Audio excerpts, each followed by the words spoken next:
Assalamualaikum warahmatullahi wabarakatuh. Halo teman-teman, pada kesempatan kali ini kita akan membahas tentang kontribusi pemikiran Islam terhadap perkembangan ekonomi menurut Abu Yusuf, Abu Ubaid, dan Abu Mawardi.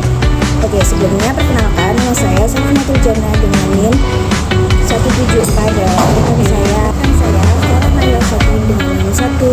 Sekarang ini saya akan menjelaskan tentang makna ekonomi. Secara etimologi, kata ekonomi berasal dari bahasa Yunani kuno, yaitu oikos, yang berarti rumah, dan nomos artinya aturan. Artinya, ekonomi pada dasarnya adalah aturan untuk mengatur urusan rumah tangga, baik rumah tangga individu maupun negara. Dalam bahasa Arab, ekonomi disebut al-mu'amalah dan al-madiyah, yaitu aturan-aturan mengenai hubungan manusia dalam memenuhi kebutuhan iktisad. Ada juga iktisad, yang berarti pengaturan kehidupan dengan hemat dan cepat.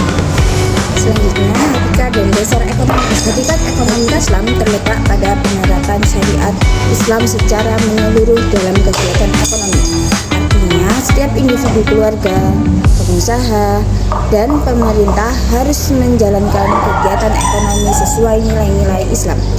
Dalam ekonomi Islam, mencari keuntungan bukan hanya untuk dunia, tetapi juga sebagai bentuk ibadah kepada Allah. Islam mengajarkan keseimbangan antara kepentingan individu dan juga kepentingan sosial. Selanjutnya yaitu sumber dan prinsip dasar ekonomi Islam. Sumber utama ekonomi Islam berasal dari Al-Quran, Sunnah, kemudian dilengkapi dengan ijma dari qiyas. Al-Quran dan Sunnah menjadi pedoman utama dalam segala aspek ekonomi. Ijma yaitu kesepakatan para ulama berperan penting untuk menyelesaikan persoalan baru yang tidak disebutkan secara langsung dalam nas.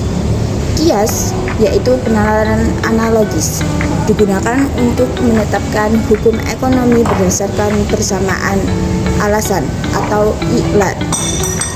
Dengan ketentuannya yang sudah ada dengan 4 sumber ini, ekonomi Islam menjadi sistem yang lengkap, fleksibel, dan relevan sepanjang masa. Baik, di sini saya akan menjelaskan tentang siapa saja yang berkontribusi terhadap perkembangan ilmu ekonomi hingga sekarang. Kira-kira kalian tahu nggak siapa salah satu orang yang berkontribusi terhadap ilmu ekonomi? Salah satunya ada Abu Yusuf, Abu Ubaid, dan Al-Mawardi. Jadi di sini saya akan menjelaskan bagaimana pemikiran dari 3 kontribusi tersebut. Yang pertama ada Abu Yusuf. Nama lengkap Abu Yusuf adalah Abu Yusuf Yaqub bin Ibrahim Al-Ansori. Beliau juga termasuk teman dan murid dari seorang Abu Hanifah yang tidak lain adalah pendiri mazhab Hanafi. Keluarga Abu Yusuf itu biasa disebut dengan Ansori karena ibunya masih termasuk kaum Ansor. Ansor itu adalah pemeluk agama Islam pertama dan yang menolong Nabi Muhammad saat di Madinah.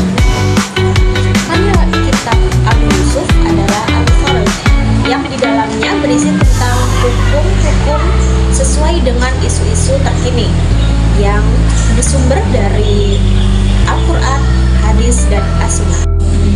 Buku ini adalah karya yang ditugaskan oleh Khalifah Abu Harun ar-Rasyid kepada Abu Yusuf. Isi dari buku tersebut salah satunya ada sedekah, zakat, jizyah, usyur, dan lain sebagainya. Yang kedua adalah Abu Ubaid. Nama lengkap Abu Ubaid adalah Abu Ubaid Al-Qasim bin Salam. Abu Ubaid juga merupakan salah satu inovator. Beliau juga menulis beberapa buku tentang Al-Quran, As-Sunnah, syair, bahkan hukum. Karya Abu Ubaid adalah kitab Al-Abwal. Di dalamnya itu berisi tentang kekayaan, perdagangan, terus pertanian, bahkan aturan mengenai perpajakan. Mengapa Abu Ubaid mengarang kitab ini? Karena beliau memiliki prinsip utama dalam ekonomi ekonomi Islam yang adil. Yang ketiga adalah pemikiran Al-Mawardi. Nama lengkap Al-Mawardi adalah Ali Muhammad bin Habib Al-Mawardi Al-Bashri Al-Syafi'i.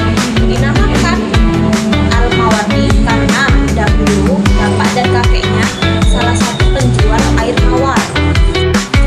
Al-Mawardi dilahirkan di Basroh pada tahun 364 Hijriah. Karangan Al-Mawardi itu ada 3. Salah satunya adalah Al-Hawi Al-Kabir. Nah, di dalam kitab ini menjelaskan tentang pemerintahan dan administrasi. Itulah 3 kontribusi ekonomi Islam terhadap perkembangan ilmu ekonomi.